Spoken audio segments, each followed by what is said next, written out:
Hello, and welcome to the world of research. We're going to talk about research methods because research is hard, and it's hard to design appropriate research to answer the questions that are of interest to you. Too many people assert causality where it is not warranted. Just because you're noticing that things are related does not mean that one causes the other. And then last, most people want to generalize their findings way beyond where it's appropriate. Just because you found a particular relation in a certain context or with a certain group doesn't mean it will apply in all contexts or across all groups. And what this really is to say is that our focus in this class is going to be on whether you can conclude a research finding is true. And the word we use for that is valid. So internal validity, the question is there something that you did in the context of your research that is an alternate explanation for how the research came out? Is there any other way of accounting for the results that you had other than the way you are describing it as the researcher? External validity has to do with whether that research will generalize beyond the conditions that you found a relation in. So, do other contexts, other types of people, other groups of people, other organizations, will those same findings exist at that time? And then last, construct validity is something we'll talk about. Did you measure what you think you measured? And we're going to spend a whole lot more time on that in the summer, along with something called statistical conclusion validity when you get into the quantitative methods class. Research questions can be of all types. So consider, for example, how do you get my brother to listen to a different point of view? My brother, as it turns out, is fairly opinionated and stubborn. So I don't know how that happened. But it's important that you don't overtly disagree with my brother if you want to be heard. Rather, you try to coax him into a conversation by asking if he has some advice about a different but related topic, and then try to work your point of view while you're explaining the different but related topic. So, question, is this a meaningful question? Well, it's certainly a meaningful question for me, given that I want to get along with my brother. It may not be a meaningful question to whether this is how you should approach everyone. But whatever your research question is, just understand how broadly you want it to apply. So how did I go about developing an answer to this question about how do you get my brother to listen to another point of view? The focus is on my brother and only my brother. I'm not really interested in generalizing to people beyond my brother, although I'll admit I have discovered that those kinds of techniques work with similarly stubborn people.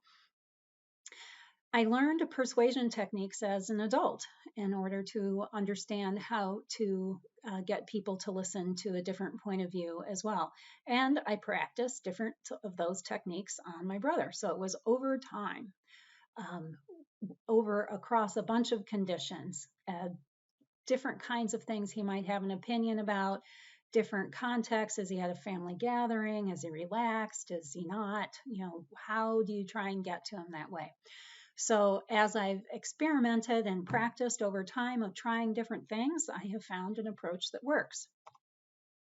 Some more research questions. Something like, does naproxen, which is the brand name Aleve, reduce my headache symptoms? Well, no, for me it doesn't work. I tried it and still had symptoms. A different question is, does naproxen reduce headache symptoms in people? So the focus is no longer on me, it's people on average. Do they experience a reduction in headache symptoms? And yes, naproxen reduces inflammation, which reduces pain on average across people. So are these meaningful questions? They're meaningful questions for me. Does it work for me or not? I don't want to waste money buying a product that doesn't seem to work for me.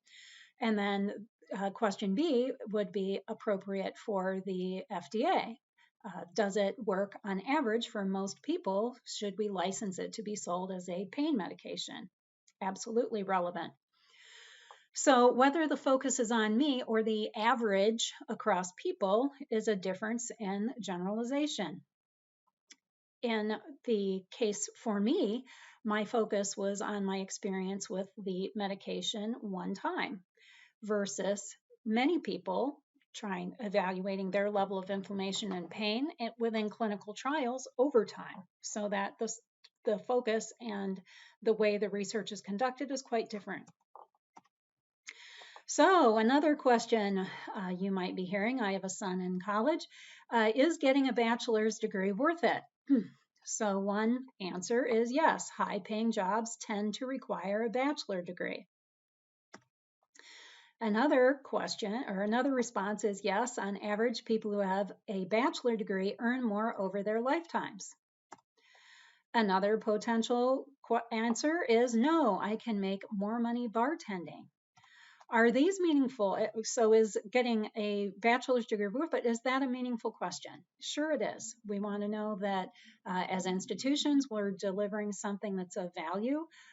Students also want to know whether that degree will achieve the goals they have laid out for themselves. So certainly that is a worthy question.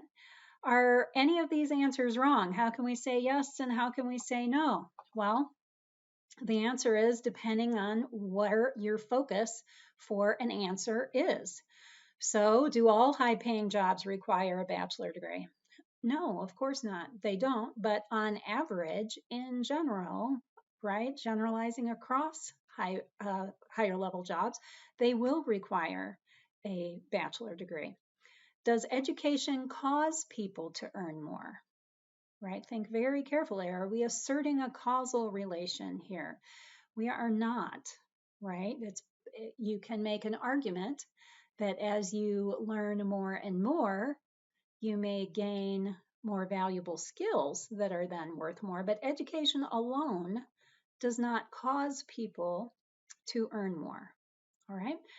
And then last, the time question. Will bartending always be more lucrative? And probably not, probably not. It just depends on how if we're talking about one individual, how that individual manages their career over a lifetime. So thinking of those kinds of things, are we interested in cause or not? How broadly are we interested in generalizing or not? Are we interested in evaluating things over time or not? I've designed something I like to call the research cube. And it has those factors in particular. And we're going to do a little exercise in just a second. So how generalizable do you want your research to be? Do you want to establish cause in relations? And then last, are you interested in the effect of time? Know that no one research article can accomplish everything. Research is always iterative, right? I'm making a joke. It's iterative, iterative, iterative.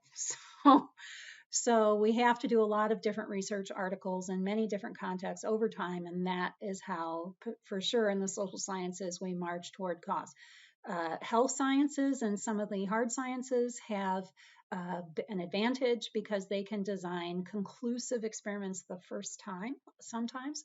The point of randomized controlled trials is to get close to a conclusive answer, and we're all hoping for answers from our FDA and the other groups that govern that kind of research. But in general, you should know that you're going to take an approach, come up with an answer, and then you'll provide that to the world at large, and then folks will riff off of the research that you have done.